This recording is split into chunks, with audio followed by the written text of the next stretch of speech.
Welcome to think road. तो आज हम अपनी क्लास एट्थ के पॉलिटिकल साइंस के फर्स्ट चैप्टर को पढ़ने वाले हैं, द इंडियन कॉन्स्टिट्यूशन को। मैं आज इस चैप्टर को बड़े ही ब्रीफली समझाऊंगा कि इसके अंदर क्या है। और मुझे लगता है कि इस चैप्टर को पढ़ना बहुत ही ज़रूरी है, इसलिए क्योंकि इसके अंदर जो हम चीज़ें कवर करेंगे वो हमारे इंडियन कॉन्स्टिट्यूशन से इतना ओवरलैप करती हैं कि जो आप अपनी डिग्री के अंदर अगर आप पॉलिटिकल साइंस लेट से लेते हैं या अपनी ट्वेल्थ स्टैंडर्ड में लेते हैं, उसमें आपको काफ़ी हेल्प होगी। और अगर आप किसी कॉम्पिटिटिव एग्ज़ाम की तैयारी करना चाहते हैं नियर फ्यूचर, उसके अंदर भी आप अगर पॉलिटी सब्जेक्ट लेते हैं, जैसे कि आईएएस का एग्ज़ाम है, यूपीएससी है, या कोई भी एग्ज़ाम है, अगर आपने ये चैप्टर अच्छे से कर लिया अपनी क्लास एट्थ का इंडियन कॉन्स्टिट्यूशन चैप्टर, तो आपका आने वाले टाइम में आपको जो पॉलिटिक्स है, जो पॉलिटी है, सब्जेक्ट है, पॉलिटिकल साइंस है, इसे समझना काफ़ी आसान हो जाएगा। तो चलिए शुरू करते हैं। चैप्टर का नाम है द इंडियन कॉन्स्टिट्यूशन। अब इसका मतलब है, हम यहाँ पे बात कर रहे हैं इंडिया के कॉन्स्टिट्यूशन की। देखिए कॉन्स्टिट्यूशन होता क्या है, मैं आपको बताता हूँ। रूल्स हम सभी को पता है, हम अपनी क्लासेस में अभी पढ़ रहे हैं। हम सभी के एक रूल्स हैं जो हमें क्लास में फॉलो करने पड़ते हैं। एक कॉमन रूल जो हर स्कूल में फॉलो होता है वो होता है यूनिफॉर्म का, कि हर एक बच्चे की सेम यूनिफॉर्म हो गई। कभी आपने देखा है क्लास के अंदर कि कोई अमीर बच्चा हो तो वो अपने मर्जी के कपड़े पहन के आ सकता है, लेकिन अगर कोई पुअर है, बच्चा गरीब है, तो उसे स्कूल की यूनिफॉर्म पहननी पड़ेगी। गरीब बच्चा फ़ोन लेकर नहीं आ सकता, लेकिन मान लीजिए अगर कोई बच्चा है वो फ़ोन लेकर आ सकता है, एडवांटेज है उसके पास, लेकिन दूसरा बच्चा नहीं ला सकता।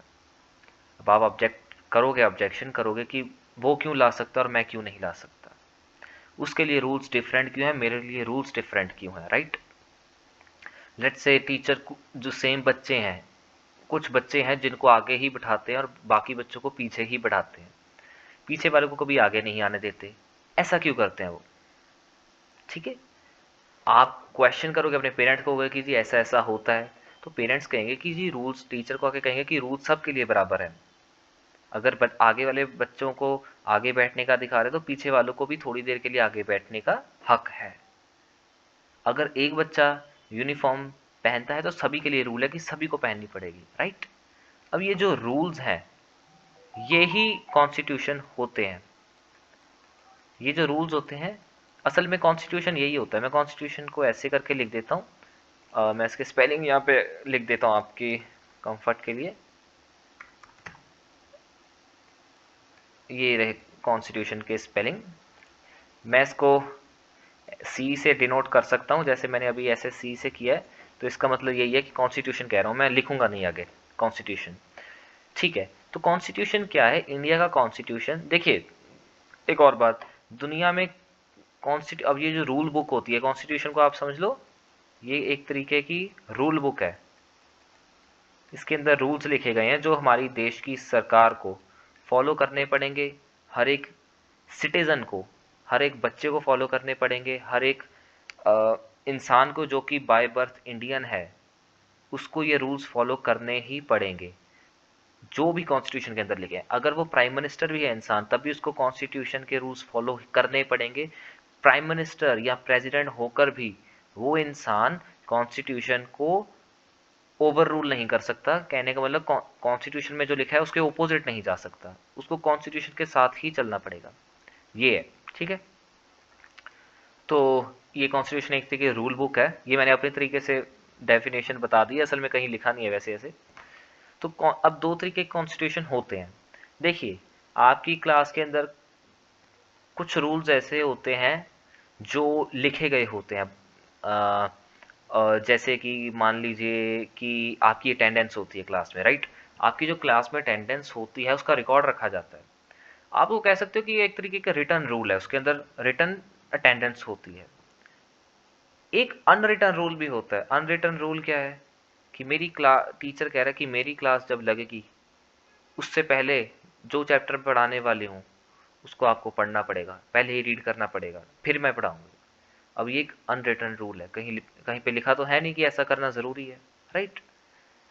एक और अगर एग्जांपल मुझे देना पड़े, तो एक रिटर्न रूल है यूनिफॉर्म का, कि यूनिफॉर्म पहनना हर बच्चे के लिए ज़रूरी है। टाई लगी होनी चाहिए, आईडी कार्ड होना चाहिए, सॉक्स स्कूल की होनी चाहिए, ड्रेस कोड, शूज़ पॉलिश होने चाहिए। ये एक रिटर्न कोड है, ये स्कूल के अंदर लेटर्स आता है, उसके अंदर रिटर्न होता है कि ये कोड फॉलो होना चाहिए, यूनिफॉर्म कोड। लेकिन कुछ रूल्स अनरिटन होते हैं, और उसका एग्जाम्पल मैंने पहले दे दिया था। वैसे ही कुछ और आप अपनी मर्जी से एग्जाम्पल दे सकते हो। एक एग्जाम्पल जो अच्छा अनरिटन रूल का हो सकता है, जो कि लिखा ना हो लेकिन उस आप फॉलो करते हो, वो क्या हो सकता है? वो हो सकता है कि जब टीचर क्लास में एंटर करता है तो आपको खड़े होना है। आपने देखा होगा कि कुछ टीचर्स ऐसे होते हैं, जब वो क्लास में एंटर करते हैं तो वो बच्चों को कहते हैं कि हमारे लिए खड़े मत होना आप। जैसे हम ग्रीटिंग करते हैं ना क्लास में, खड़े होके खड़े मत होना, बैठ कर ही गुड मॉर्निंग बोलो, गुड आफ्टरनून बोलो, दैट्स इनफ। कुछ टीचर ऐसे होते हैं। अब ये रूल कहीं लिखा नहीं गया कि खड़ा होना ज़रूरी है। हम एज अ रिस्पेक्ट टीचर के लिए खड़े होते हैं कि टीचर हमारी क्लास में एंटर करें, हम सभी अपने बेंचेस से खड़े होकर उन्हें रिस्पेक्ट दें। यही चीज़ है, ये एक अनरिटन रूल है, कहीं पे लिखा नहीं है। तो फिर भी लेकिन अगर आप खड़े नहीं हो गए अपने टीचर के लिए और टीचर को बुरा लग गया तो पनिशमेंट दे सकता है, कुछ टीचर नहीं देते, इट डिपेंड्स। तो एक तो होता है रिटन कॉन्स्टिट्यूशन, WRITEN, रिटन, और एक होता है अनरिटन। मेरे स्पेलिंग राइटिंग के लिए मुझे माफ़ करना। एक होता है रिटन कॉन्स्टिट्यूशन और एक होता है अनरिटन कॉन्स्टिट्यूशन। Okay fine. अब हमारा जो इंडिया का जो कॉन्स्टिट्यूशन है, अब एक बात और, हर एक देश का कॉन्स्टिट्यूशन तकरीबन तकरीबन होता है, ऑलमोस्ट दुनिया में जितने भी देश हैं हर एक देश का एक कॉन्स्टिट्यूशन है। कोई देश होगा जिसका कॉन्स्टिट्यूशन ना हो, लेकिन उसका एक तरीके का दूसरा कॉन्स्टिट्यूशन होगा, मतलब टेक्निकली हर एक देश का ही है। कोई एक आधा देश होगा जैसे कि नॉर्थ कोरिया, जहाँ पे शायद कॉन्स्टिट्यूशन ना हो। इंडिया का जो कॉन्स्टिट्यूशन है ये रिटन कॉन्स्टिट्यूशन है। ये इसलिए क्योंकि आप अगर देखोगे, इंडिया का जो कॉन्स्टिट्यूशन है बुक की फॉर्म में अवेलेबल है, ऐसे बुक है एक, और मेरे पास अवेलेबल भी है घर पे, मैंने ख़रीद के रखी थी अपनी पढ़ाई के लिए। जैसे काफ़ी मोटी बुक है वैसे वो, तो ऐसे बुक्स होती है ना हमारे पास, बिल्कुल ऐसे ही है इंडिया का कॉन्स्टिट्यूशन। उस पर लिखा है the constitution of India, the constitution of India, उसमें ऐसे करके लिखा हुआ है द कॉन्स्टिट्यूशन ऑफ इंडिया, ये लिखा हुआ है। हमारा जो कॉन्स्टिट्यूशन है इसके अंदर कुछ आर्टिकल्स लिखे हैं, जो आर्टिकल्स हमारा देश फॉलो करता है। अभी जितनी मेरी नॉलेज है, हमारे कॉन्स्टिट्यूशन में 375 से ज़्यादा आर्टिकल्स हैं। अगर आप एक्यूरेट जानना चाहते हो कितने आर्टिकल्स हैं तो आप गूगल पे सर्च कर सकते हो, क्योंकि कई बार एक आधा आर्टिकल वो ऐड कर देते हैं या रिमूव कर सकते हैं, तो उसमें क्या होता है नंबर ऊपर नीचे जा सकता है। आप जिस टाइम में अगर आप देख रहे हो तो आपको उस हिसाब से डिपेंड करता है। अगर आप ज़्यादा वीडियो को बने हुए टाइम हो गया तो आप गूगल पे जाके चेक कर लेना, शायद इससे ज़्यादा हो नंबर। 375 आर्टिकल्स हैं। इन आर्टिकल्स के अंदर बहुत सारी चीज़ें लिखी हुई हैं, जैसे कि एक हमारा आर्टिकल 15 है। मैं आर्टिकल 15 को A15 करके लिख देता हूँ। इसमें इक्वालिटी की बात होती है कि राइट टू इक्वालिटी, हर एक इंसान के पास इक्वालिटी का अधिकार है। कोई भी इंसान किसी दूसरे इंसान को इंडिया में कास्ट के बेसिस पे नहीं कर सकता भेदभाव, कि ये छोटी कास्ट का है, ये बड़ी कास्ट का है। कोई ये नहीं कह सकता कि ये लड़का है तो स्कूल जा सकता है, ये लड़की है स्कूल नहीं जा सकती। ये भेदभाव नहीं किया जा सकता। इक्वालिटी मीन्स हर जेंडर, हर कास्ट, हर रेस इक्वल है, कोई भेदभाव नहीं होना चाहिए। पहले के टाइम पे होता था, अब जब से कॉन्स्टिट्यूशन बना है तब से हालात सुधर गए हैं, तो अब इक्वालिटी जो है ज़्यादातर फॉलो की जाती है। कई बार केसेस ऐसे आते हैं जहाँ पे इक्वालिटी फॉलो नहीं की जाती, तो वहाँ पे हाई कोर्ट और सुप्रीम कोर्ट में केस फाइल किया जाता है, फिर इंसान को पनिशमेंट कई बार मिल जाती है जिसने रूल तोड़ा होता है। ओके, ये हमारा कॉन्स्टिट्यूशन है। हमारा कॉन्स्टिट्यूशन रिटन है। क्यों रिटन है? क्योंकि बुक की फॉर्म में अवेलेबल है, लिखा हुआ है। रिटन का मतलब हो गया ना लिखा हुआ, उसमें लिखा हुआ है ऐसे करके कि ये आर्टिकल 1 है, ये लिखा हुआ है, फिर आर्टिकल 2 है, उसके अंदर ये लिखा हुआ है, रिटन है।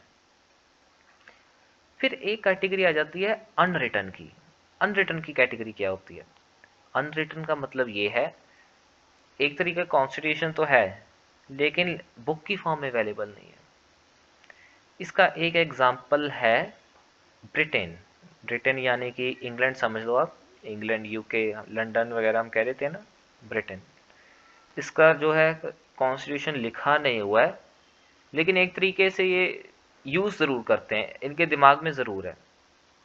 असल में ब्रिटेन का भी डेवलप्ड कंट्री है, इनको कॉन्स्टिट्यूशन की ज़रूरत थी नहीं, तो इनको कॉन्स्टिट्यूशन इन्होंने लिखा ही नहीं कभी। और वैसे भी यहाँ पे राजा महाराजा का राज चलता है, पहले क्वीन एलिजाबेथ का राज था, अब उनके बेटे किंग चार्ल्स का राज चलता है। तो यहाँ पे एक ये भी चीज़ है, क्योंकि इंडिया में कौन हेड होता है, head of the government PM होता है। ब्रिटेन में हेड ऑफ द गवर्नमेंट हम कह सकते हैं किंग होता है या क्वीन होती है, वहाँ पे भी प्राइम मिनिस्टर होता है, लेकिन किंग या क्वीन का बोलबाला ज़्यादा होता है। अनरिटन कॉन्स्टिट्यूशन फॉलो करते हैं ये, इनका कॉन्स्टिट्यूशन बुक की फॉर्म में अवेलेबल नहीं है, किसी पेपर के फॉर्म में अवेलेबल नहीं है, ये बस इनका जो मन करता है ये उस पर लॉ बना देते हैं, इनकी कोई रूल बुक नहीं है। अगर ब्रिटेन के पास कोई कॉन्स्टिट्यूशन रिटन नहीं है, इसका मतलब ये है कि इनकी कोई रूल बुक नहीं है। जब भी इनको कोई लॉ बनाना होता है तो ये बस पार्लियामेंट जो है इनकी, जहाँ पे सभी मिनिस्टर्स बैठते हैं, ये वहाँ पे एक डिबेट शुरू करते हैं, और डिबेट के एंड में अगर रूल पास होना है तो वो हो जाता है, नहीं होना नहीं होना। ये कभी कॉन्स्टिट्यूशन के साथ मैच करके नहीं देखते कि मैच करता है या नहीं करता। बट इंडिया के केस में जब भी कोई लॉ बनता है तो पहले चेक करते हैं कि कहीं वो कॉन्स्टिट्यूशन को ओवर रूल तो नहीं कर रहा, कि कॉन्स्टिट्यूशन के ओपोजिट तो नहीं जा रहा। अगर जा रहा है तो वो जो लॉ बना होता है, जैसे बिल भी कहते हैं, वो कैंसिल कर दिया जाता है, उसको सुप्रीम कोर्ट कैंसिल कर देता है कि ये कॉन्स्टिट्यूशन के खिलाफ है, तो इसे अप्लाई नहीं किया जा सकता। तो हम कह सकते हो कि हमारे देश में फॉलो किया जाता है कॉन्स्टिट्यूशन को। कॉन्स्टिट्यूशन जो है एक तरीके से रूल बुक है, तगड़ी रूल बुक, इसको चेंज नहीं किया जा सकता। थोड़ा बहुत किया जा सकता है, वो हम आगे पढ़ेंगे, ठीक है। तो ये इंडियन कॉन्स्टिट्यूशन की बेसिक बेसिक डिटेल्स थी। अभी और डिटेल्स भी पढ़ेंगे हम, अभी थोड़ी देर में मैं आपको और चीज़ें बताऊंगा। अब हम बात करते हैं कि कॉन्स्टिट्यूशन की ज़रूरत ही क्या है, मतलब क्यों इतनी मोटी किताब लिखी गई है। Why constitution, why do we need constitution, simple. और why India needs a constitution, India को कॉन्स्टिट्यूशन की क्यों ज़रूरत है। देखो, हमारा देश जब आज़ाद हुआ था 1947 में, उससे देखो अंग्रेज़ों से आज़ादी मिल गई, लेकिन था क्या, हमारा जो देश है ना, इसके अंदर बहुत डाइवर्सिटी है, कितनी सारी स्टेट्स हैं, कितनी लैंग्वेजेस हैं, आप देखो कितनी लैंग्वेजेस हैं। पंजाबी है, इंग्लिश है, कई जगह पे इंग्लिश फॉलो होती है, हिंदी है, तमिल है, गुजराती है, राजस्थानी है, कश्मीरी है, हिमाचली है, पहाड़ी लैंग्वेज जिसे कह देते हैं। उत्तराखंड में भी शायद पहाड़ी लैंग्वेज चलती है, आई एम नॉट अवेयर कि उत्तराखंड में कोई हो, शायद अलग एसेंट यूज़ होती है, पर पहाड़ी कह देते हैं मेरे हिसाब से। बिहारी है, फिर असमीज़ है, उसके बाद बंगाली है, कितनी सारी लैंग्वेजेस है। हुआ क्या कि क्योंकि पहले क्या होता था ना, पुराने टाइम में देखा होगा कि कास्ट के बेसिस पे, लैंग्वेज के बेसिस पे बहुत भेदभाव होता था। और हुआ क्या, जब इंडिया आज़ाद हुआ तो जो हाई ऑफिशियल्स थे, जो इंडिया के गवर्नमेंट के हाई ऑफिशियल्स थे, उनको लगा कि यार देश तो आज़ाद हो गया अंग्रेज़ों से, लेकिन अब अगर हमने एक रूल बुक नहीं बनाई ना, तो सभी लोग अपनी मनमानी करने लग जाएंगे, सभी वो करने लग जाएंगे जो उनको ठीक लगता है। अब इतने सारे लोग हैं, मतलब आज के टाइम पे इंडिया की जो पॉपुलेशन है 140 करोड़ है, उस टाइम पे कुछ रही होगी 60 करोड़ से ऊपर ही होगी मेरे हिसाब से, 1947 में 60 या 50 करोड़ के आसपास होगी।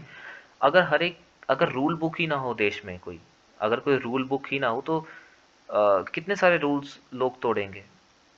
तो उन्हें एक नीड महसूस हुई कि हमारे पास एक रूल बुक होनी चाहिए, यानी कि एक कॉन्स्टिट्यूशन होना चाहिए, ताकि जब भी हम कोई एक्शन लेने जाएं, जब भी गवर्नमेंट कोई एक्शन लेने जाए, तो ये वो देखे कि कॉन्स्टिट्यूशन में जो रूल्स लिखे हैं क्या उनसे अबाइड करती है, उनको फॉलो करती है रूल्स को।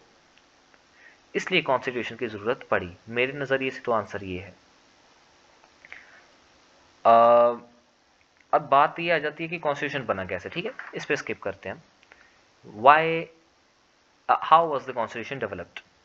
देखिए, हमारा देश आज़ाद हुआ था 1947 में, लेकिन दिसंबर 1946 में जो पहली कमेटी थी जिसने कॉन्स्टिट्यूशन को बनाया था वो बैठी थी, मतलब उनकी मीटिंग हुई थी दिसंबर 1946 में। उसे कॉन्स्टिट्यूएंट असेंबली बोल देते हैं, उसे बोल देते हैं कॉन्स्टिट्यूएंट असेंबली। मैं यहाँ पे टेक्स्ट में लिख देता हूँ, कॉन्स्टिट्यू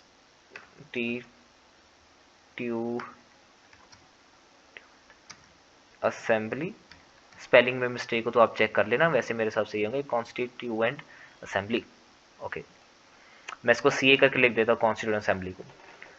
जो लोग थे जिन्होंने हमारे कॉन्स्टिट्यूशन को बनाया, जिन्होंने हमारे कॉन्स्टिट्यूशन को बनाया, वो सारे जो ग्रुप था उसको बोलते थे कॉन्स्टिट्यूएंट असेंबली। ये सारे लोग हैं, मैं रिस्पेक्ट करता हूँ इन सबकी। मेरी ड्राइंग ऐसी है ख़राब निकली है, वैसे मैं उनकी पूरी रिस्पेक्ट करता हूँ। तो जिन्होंने कॉन्स्टिट्यूशन बनाया, उनको, उनके जो ग्रुप था, उनको पूरे को कहते हैं कॉन्स्टिट्यूएंट असेंबली, क्योंकि एक इंसान ने नहीं बनाया था कॉन्स्टिट्यूशन को, बहुत लोग थे। जितनी मेरी नॉलेज है शायद 300 से ज़्यादा लोग थे कॉन्स्टिट्यूशन असेंबली को, कॉन्स्टिट्यूशन को बनाने में, उन सभी ने बनाया। उनमें से एक थे डॉक्टर बी आर अम्बेडकर, जिनका नाम बहुत फेमस है। उनका रोल क्या था मैं आपको बताता हूँ कि डॉक्टर अम्बेडकर जी का क्या रोल था कॉन्स्टिट्यूशन में। ये उनकी स्पेलिंग है AMBEDKAR, doctor B R Ambedkar. And ये असल में चेयरमैन थे, चेयरमैन नहीं थे, ये ड्राफ्टिंग कमेटी के हेड थे। ड्राफ्टिंग कमेटी वो जिनका काम था कि जो कॉन्स्टिट्यूशन है वो कंप्लीट किया जाए। एक तरीके से इनका काम ये था, ड्राफ्टिंग कमेटी, ये इसके हेड थे। मुझे लगता है मुझे ये, अगर मैं ऐसे बनाऊंगा तो शायद आपको समझ ना आए।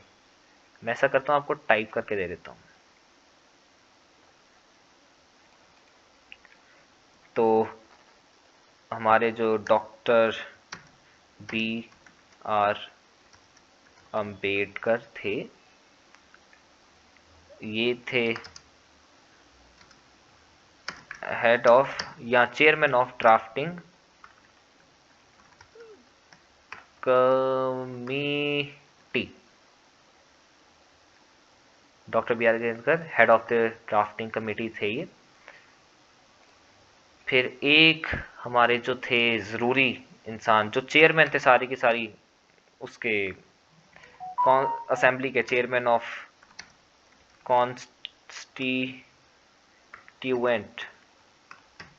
कॉन्स्टिट्यूएंट असेंबली, जो सारा जो ग्रुप था कॉन्स्टिट्यूशन बनाने वाले लोगों का, उसके जो हेड थे वो थे doctor Rajendra Prasad. I hope that मैंने स्पेलिंग गलत नहीं लिखी है उनके, राजेंद्र प्रसाद ये हेड थे। मतलब सबसे ऊपर थे जिन्होंने ऑर्डर दिया था लिखने का कॉन्स्टिट्यूशन को। किन्होंने दिया था? जवाहरलाल नेहरू जी ने दिया था, जो कि उस टाइम पे प्राइम मिनिस्टर थे इंडिया के, जवाहरलाल नेहरू। इनको पंडित जवाहरलाल नेहरू करके भी लिख देते हैं, पंडित। इसको पीटी करके भी कई बुक्स में लिख देते हैं, शॉर्ट फॉर्म करके। पंडित को पीटी करके लिख देते हैं, मतलब है पंडित जवाहरलाल नेहरू। ये थे पंडित जवाहरलाल नेहरू, हमारे देश के प्राइम मिनिस्टर। उन्होंने ऑर्डर किया था कि कॉन्स्टिट्यूशन बनाया जाए। उन्होंने अपॉइंट किया था डॉक्टर राजेंद्र प्रसाद जी को, उनको चेयरमैन बना दिया था। चेयरमैन का मतलब होता है हेड। और फिर उन्होंने आगे doctor B R Ambedkar ji को ड्राफ्टिंग कमेटी का हेड बनाया। और ऐसे काफ़ी सारी कमेटीज़ बनी थी, सिर्फ ड्राफ्टिंग कमेटी नहीं थी, और भी काफ़ी सारी कमेटीज़ थी जिनका बहुत ही अलग अलग रोल था। तो ये मैंने आपको दो मेन इंसानों के नाम बता दिए हैं। अब कितना टाइम लगा कॉन्स्टिट्यूशन को बनने में? देखिए, दिसंबर 1946 में शुरुआत हुई इसकी कि यार कॉन्स्टिट्यूशन चाहिए हमें। जवाहरलाल नेहरू जी ने एक लेटर लिख के दिया था। वो लेटर ऐसा था, उसके अंदर कुछ कुछ चीज़ें लिखी हुई थी कि हमारा कॉन्स्टिट्यूशन ऐसा होना चाहिए, ऐसा होना चाहिए। उसके बारे में भी किसी दिन आपको एक्सप्लेन करेंगे मज़े से। तो दिसंबर 1946 को शुरू हुआ काम, ख़त्म कब हुआ? ख़त्म हुआ 26 नवंबर 1949। 26 नवंबर 1949 को हमारा जो कॉन्स्टिट्यूशन था वो पूरा का पूरा बन के कंप्लीट हो चुका था, पूरा का पूरा लिखा गया था। लेकिन 26 नवंबर के 2 महीने बाद जाकर उसे फॉलो करना शुरू किया गया था। 26 जनवरी 26 जैन 1950 को हमारे कॉन्स्टिट्यूशन को फॉलो करना शुरू किया गया था। लिख तो 2 महीने पहले ही गया था, 26 नवंबर 1949 को। फॉलो कब करना शुरू किया? 2 महीने बाद। और आपको पता है 26 जैन को ही हम क्या मनाते हैं? इसी वजह से, क्योंकि 26 जैन को हमने फॉलो करना शुरू कर दिया था कॉन्स्टिट्यूशन को, हम रिपब्लिक डे मनाते हैं। रिपब्लिक डे कहते हैं इसे, हम कहते हैं ना रिपब्लिक डे। 15 अगस्त को आता है इंडिपेंडेंस डे, 26 जैन को आता है रिपब्लिक डे। 26 जैन को आता है हमारा रिपब्लिक डे। भी आपको इसकी कहानी सुनाता हूँ, रिपब्लिक क्यों कहते हैं। देखिए, हमारे कॉन्स्टिट्यूशन में एक चीज़ लिखी गई थी कि हमारा देश रिपब्लिक होना चाहिए। रिपब्लिक का क्या मतलब होता है? रिपब्लिक का मतलब ये होता है कि जो, जैसे प्राइम मिनिस्टर है, अगर कल को प्राइम मिनिस्टर की डेथ हो जाती है, या लेट्स से प्राइम मिनिस्टर बीमार हो जाते हैं, तो उनके बाद जो अगला प्राइम मिनिस्टर बनेगा, पुराने टाइम में क्या होता था, राजा महाराजा होते थे, महारानी होती थी। जब वो मर जाते थे तो उनके बाद उनका बच्चा आगे महाराजा बनता था, या उनकी बेटी महारानी बनती थी। इसे कहते हैं किंग्स रूल, या फिर हेरिडिटरी काइंड ऑफ थिंग, जहाँ में बाप से आगे आगे आगे उनके बच्चों को कुर्सी मिलती है। रिपब्लिक का मतलब क्या है? रिपब्लिक का मतलब है कि अब से ऐसा नहीं होगा कि प्राइम मिनिस्टर का बेटा प्राइम मिनिस्टर बनेगा, बल्कि लोग डिसाइड करेंगे, लोग वोट करेंगे। और वोट तो आपको पता है, इंडिया में वोटिंग सिस्टम चलता है। हम प्राइम मिनिस्टर को वोट करते हैं, हर 5 साल बाद हम चूज करते हैं कि हमारे देश का प्राइम मिनिस्टर कौन बनेगा, राइट? हम वोटिंग करते हैं, इसे ही कहते हैं रिपब्लिक होना। अगर कोई देश वोटिंग करता है, अपने लोगों को अधिकार देता है कि वो वोट करके अपने किसी खास मिनिस्टर को चूज कर सकें, अपने खास इंसान को चूज कर सकें देश चलाने के लिए, संभालने के लिए, उस देश को रिपब्लिक कहते हैं। अब इंडिया में वोट्स हम डालते हैं, इसका मतलब इंडिया एक रिपब्लिक है। इसीलिए 26 जनवरी को जब हमने कॉन्स्टिट्यूशन फॉलो करना शुरू किया, जबकि कॉन्स्टिट्यूशन के अंदर ये लिखा है कि जो हमारा देश है इसके अंदर वोटिंग सिस्टम होगा, इसके बारे में कुछ चीज़ें लिखी हुई हैं, उसी दिन से हमारा देश रिपब्लिक बन गया। सिंपल चीज़। अब आगे समझते हैं। तो अब आपकी बुक जो है इसके अंदर एक कहानी दी गई है, मैं उसको समझाता हूँ। एक क्वेश्चन है, मेरे हिसाब से कहानी मेरे को क्वेश्चन से याद आएगी, मैंने यहाँ क्वेश्चन लिखा भी था कहीं पे। वो है, ये रहा क्लास मॉनिटर वाला। देखो, मान लो, मेरे साथ तो बहुत होता था, मान लो टीचर एक बच्चे को क्लास मॉनिटर बना देता है, लड़का हो लड़की हो जो मर्जी हो। वो क्लास मॉनिटर क्या करता है, क्योंकि उसकी आपके साथ दुश्मनी है, वो आपका जानबूझ के नाम लगा देता है कि मैम ये तो बातें कर रहा था जब आप क्लास में नहीं थे, बहुत बातें की इसने, आपका झूठ मूठ का नाम लगा दिया उसने। ओके, इस चीज़ को कहते हैं मिसयूज़ करना पावर का। उसने आपकी पावर का मिसयूज़ किया, अब अपनी पावर का मिसयूज़ किया, आपके भोलेपन का फ़ायदा उठाया, क्योंकि आपके पास कोई पावर नहीं है, आप नॉर्मल हो, क्लास का मॉनिटर हेड है, उसने अपनी पावर, हेड होने का फ़ायदा उठाया। इन what way is the class monitor miss using his power? हम कह सकते हैं कि वो इंसान झूठा आरोप लगा रहा था, झूठा आपके ऊपर कंप्लेंट कर रहा था, मिसयूज़ कर रहा था अपनी पावर। Simple way. फॉल्स, हम इसे कह सकते हैं कि उसने एक फॉल्स कंप्लेंट की। मैं टाइप कर देता हूँ, उसने क्या किया, फॉल्स कंप्लेंट। ऐसा करते हैं, जो आंसर्स होंगे उसको मैं करूँगा, अगर हम किसी कलर को चूज़ कर लेते हैं आसानी हो जाएगी। ये ठीक है, ये कलर ठीक है, मैं आंसर्स को ऐसे लिख दूंगा। In what way is the class monitor misusing his power? False कंप्लेंटमेंट। वो फॉल्स कंप्लेंट कर रहा था, इसी वजह से वो अपनी मिस यूज़ कर रहा था पावर को। उसने फॉल्स कंप्लेंट की और उसने अपनी पावर मिस यूज़ की। Simple. In which of the following situation is a minister miss using his power? अब देखो, मैं इसको समझाता हूँ, ठीक है, ये आपको भी पता है, सिंपल सी बात है। देखो, refuses to sanction a project of his ministry for sound technical reasons। इसको मैं एक एग्जांपल से समझाता हूँ आपको। क्वेश्चन कहता है कि इनमें से किस सिचुएशंस में एक मिनिस्टर अपनी पावर का मिसयूज कर रहा है? ए ऑप्शन है, इसका इंग्लिश इंग्लिश में लिखा है, इसका हिंदी में ये मतलब है कि मान लो एक रोड मिनिस्टर है हमारे, जो रोड्स बनाने हमारे पूरे देश में रोड्स बनाते हैं। क्या हुआ, वो जब अ, एक जब प्रोजेक्ट की शुरुआत करने वाले थे, तो वो क्या करने वाले थे, पानी के ऊपर पुल बनाने वाले थे, बहुत लंबा पुल, बहुत बड़ा, एक शायद नदी हो उसके ऊपर पुल बनाने वाले थे, पानी के ऊपर से पुल बनने वाला था। अब बात ये थी कि मिनिस्टर साहब ने उस पुल बनाने के प्रोजेक्ट को बंद कर दिया। किसी ने पूछा क्यों किया भाई, मिनिस्टर साहब क्यों बंद किया? वो कह रहे हैं कि मुझे लगता है कि ये दिक्कतें हो सकती हैं पुल बनाने में। शायद उन्होंने ये कहा हो कि शायद हमारे पास इतनी अभी इंजीनियरिंग की कैपेबिलिटीज़ नहीं है, पावर नहीं है कि हम पानी के ऊपर इतना लंबा पुल बना पाएँ।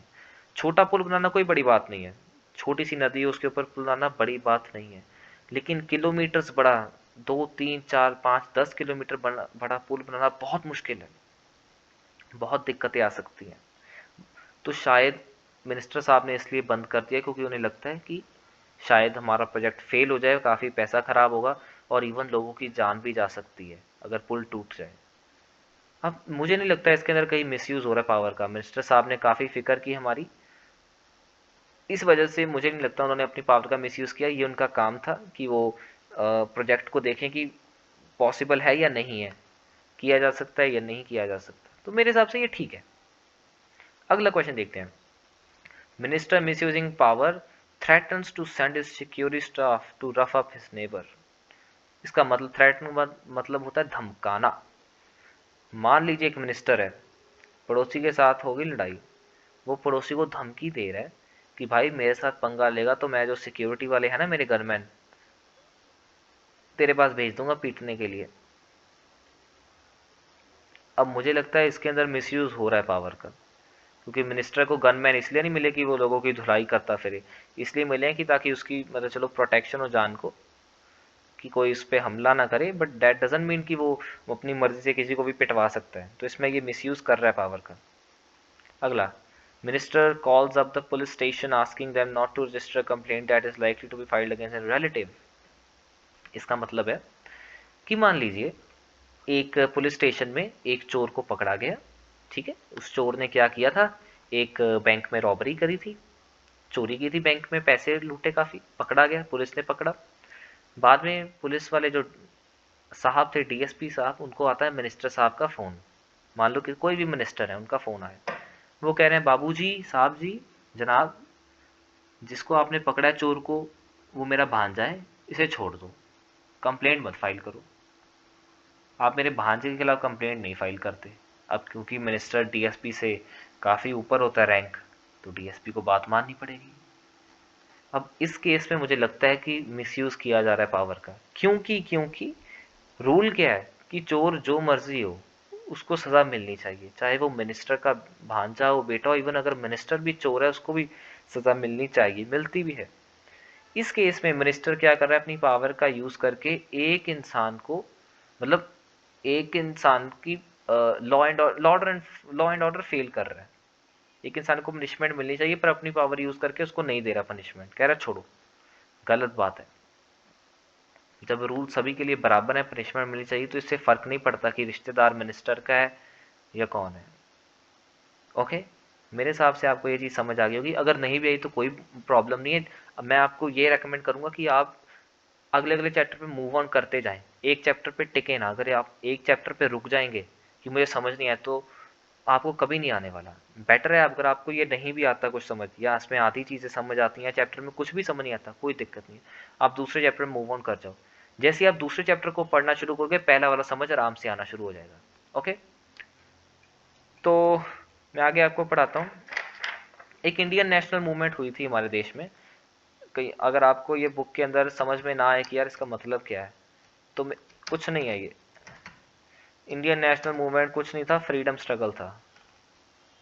फ्रीडम, जो हमारे देश में अंग्रेज़ों को देश से बाहर निकालने की जो चली थी, मुहिम चली थी, स्ट्रगल चला था, मूवमेंट्स चली थी, कुछ नहीं था, बस वही था। इंडियन नेशनल मूवमेंट उसे कहते हैं, जो हमारे देश में फ्रीडम फाइटर्स हुए जिन्होंने देश को आज़ाद करवाया। उस मूवमेंट को कि हमारे देश को आज़ाद होना चाहिए अंग्रेज़ों से, उस मूवमेंट को इंडियन नेशनल मूवमेंट कहते हैं। नाम से भी पता चल जाता है, सिंपल था। आगे तो आगे की जो इम्पोर्टेंट डेट है, कोई डेट है नहीं खास इम्पोर्टेंट, मैं आपको पढ़ाता हूँ कि हमारे कॉन्स्टिट्यूशन की कुछ बेसिक फीचर्स क्या हैं। एक जो बेसिक फीचर है हमारे कॉन्स्टिट्यूशन का, पहला मैं टाइप करता हूँ, पहला जो है वो है फेडरलिज्म। फेडरलिज्म का मतलब होता है, फेडरलिज्म का मतलब होता है कि जो पावर है, जैसे कि प्राइम मिनिस्टर है, इनके पास पावर है ना, तो जो पावर है, मान लो जो ताकत है एक गवर्नमेंट गवर्नमेंट के अंदर, वो डिवाइडेड है। ऐसा नहीं है कि सिर्फ एक ही इंसान के पास सारी की सारी पावर है, मतलब पीएम है, पीएम किंग है, ऐसा कुछ नहीं है, पीएम किंग नहीं है। पीएम को भी एडवाइस लेनी पड़ती है अपने मिनिस्टर से कि मुझे ये चीज़ करनी चाहिए, नहीं करनी चाहिए। पीएम अपनी मर्जी से कुछ नहीं कर सकता। कल को पीएम कहे कि जी सभी अपने नोटबंदी करो, तो नोटबंदी पीएम अपनी मर्जी से नहीं कर सकता। पीएम को अपने पार्लियामेंट में बिल पास करना पड़ेगा, पार्लियामेंट के अंदर एक एक अपनी जो उनकी काउंसिल ऑफ मिनिस्टर्स कहते हैं, जिनके अंदर पीएम मीटिंग करते हैं, उनके साथ मीटिंग करनी पड़ेगी कि भाई ठीक है करना चाहिए कि नहीं करना चाहिए, तभी वो हो सकता है। इसको हम फेडरलिज्म कह देते हैं। अब इसको मैं सिंपल समझा देता हूँ। देखिए हमारे देश में एक तो है इंडियन गवर्नमेंट, राइट, एक है इंडियन गवर्नमेंट जो दिल्ली में काम करती है, जहाँ दिल्ली में पार्लियामेंट है, पीएम जो इंडियन गवर्नमेंट के हेड है। एक उसके नीचे आ जाती है स्टेट गवर्नमेंट। स्टेट गवर्नमेंट जिस स्टेट में भी आप रह रहे हो, उस स्टेट की भी अपनी गवर्नमेंट होती है। क्योंकि आपने देखा होगा आपकी स्टेट की भी इलेक्शंस होती हैं एक अलग से, जिसमें आपके स्टेट के चीफ मिनिस्टर को, जो कि स्टेट का हेड होता है, सीएम कह देते हैं, वो स्टेट के हेड होते हैं। पीएम जो होते हैं वो इंडियन गवर्नमेंट के हेड होते हैं, सीएम जो होते हैं स्टेट गवर्नमेंट के हेड होते हैं। उनको इलेक्ट किया जाता है, वोट डाली जाती है, वो सीएम बनते हैं। तो कुछ पावर्स तो स्टेट गवर्नमेंट के पास हैं, कुछ पावर्स इंडियन गवर्नमेंट के पास हैं। लेकिन मैं आपको बताऊं, ज़्यादा पावर्स इंडियन गवर्नमेंट के पास ही हैं। सिर्फ स्टेट का गवर्नमेंट के पास थोड़ी थोड़ी पावर्स हैं, थोड़ी पावर्स।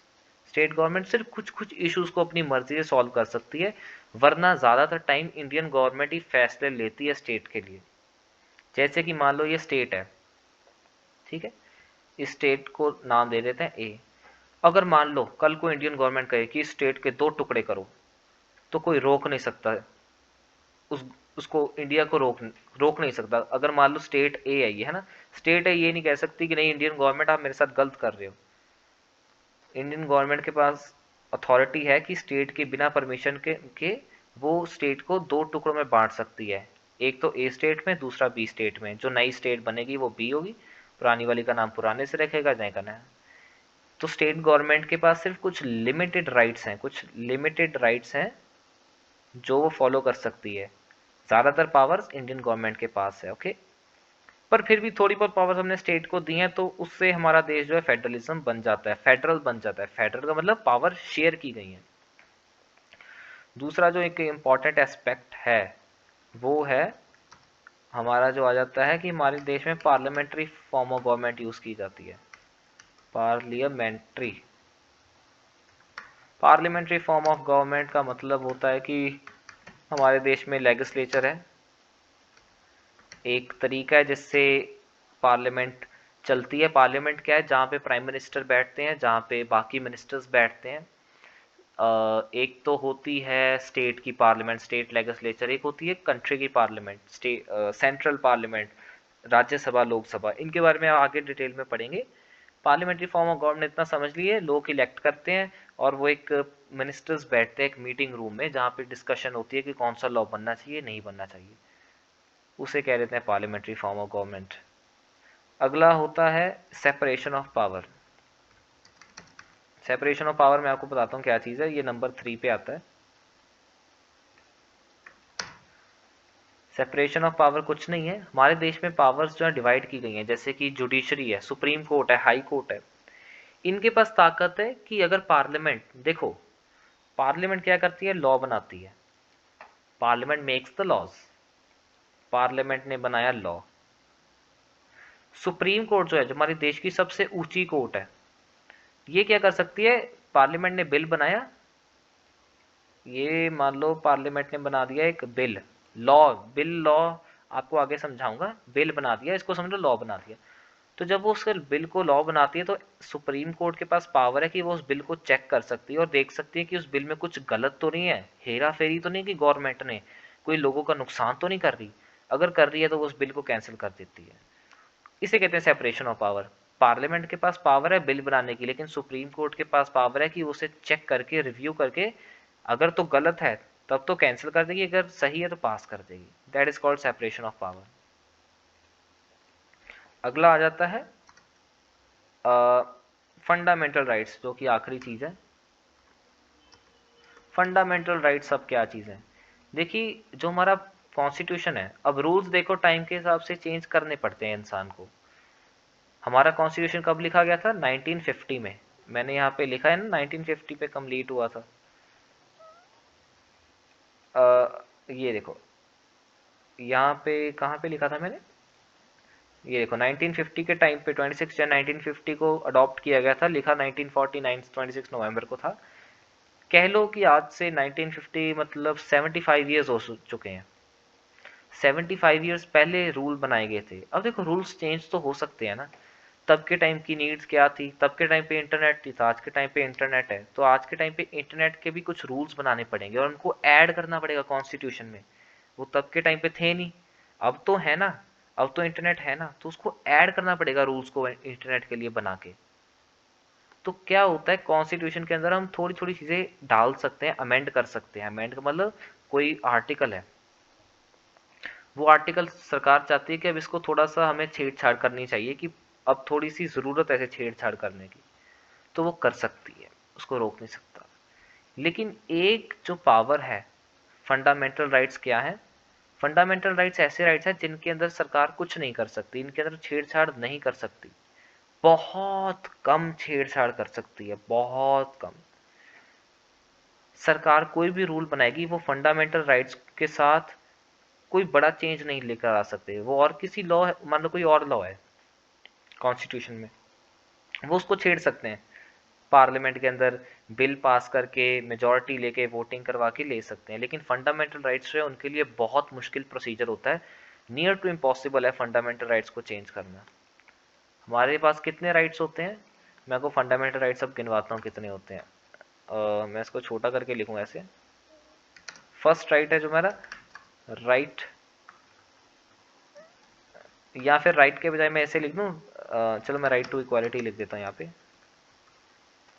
राइट टू इक्वालिटी हमारा पहला राइट है, मैं आपको समझाऊंगा ये क्यों है। अगर राइट में राइट टू आप खुद लिख लेना, मैं यहाँ पे लिख देता हूँ फ्रीडम। ओके,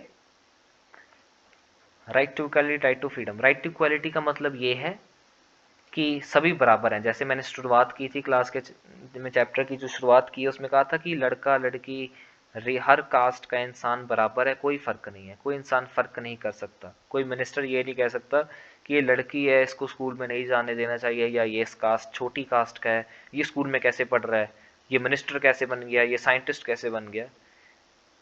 हर एक इंसान को इक्वल रहने का अधिकार है। राइट टू फ्रीडम मीन्स कि आप जो करना चाहे कर सकते हो।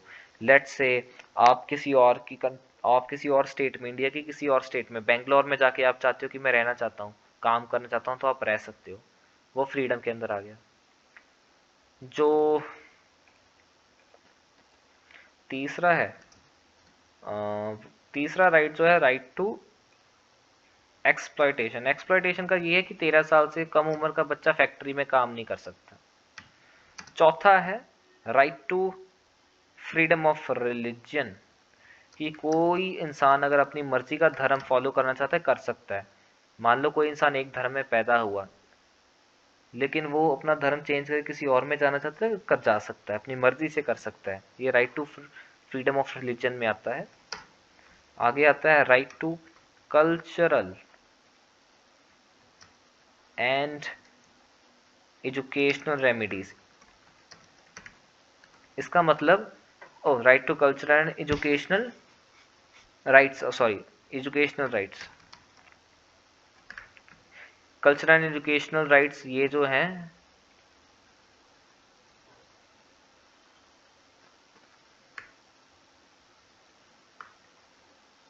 मैंने स्पेलिंग गलत लिख दिए, ये है सही एजुकेशनल राइट्स। अगर मान लीजिए एक स्टेट है, उसको लगता है कि यार हमारे स्कूल में इंग्लिश में पढ़ा रहे हैं सभी, हमें पसंद नहीं इंग्लिश, वो चाहता है कि हमारे स्टेट में हमारे, या फिर कोई अगर कम्युनिटी है वो कह रही है कि यार हमारे यार स्कूल्स मतलब इंग्लिश में सभी पढ़ रहे हैं बच्चे, वो चाहते हैं कि हमारे जो बच्चे हैं जो मदर टंग है उसमें पढ़ें, जैसे पंजाब के बच्चे पंजाबी में पढ़ें, जो बच्चा मुंबई में है वो हिंदी में पढ़े, जो दिल्ली में है वो हिंदी में पढ़े। वो चाहते हैं कि हमारी लैंग्वेज में बुक्स पढ़ें, हमारी लैंग्वेज में क्लास में पढ़ें इंग्लिश के बजाय। उनके पास हक है ये करने का। उसे कहते हैं कि वो एजुकेशनल यानी कि इंस्टीट्यूशंस बना सकते हैं जहाँ पे उनकी लैंग्वेज बना पढ़ाई जाती है और कल्चर उनका पढ़ाया जाता है। ओ सॉरी, मैंने कल्चर के स्पेलिंग गलत लिख दिए।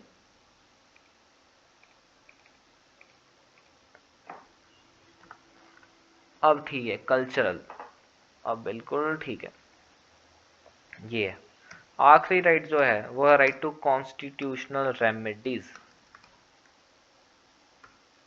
Constitutional remedies.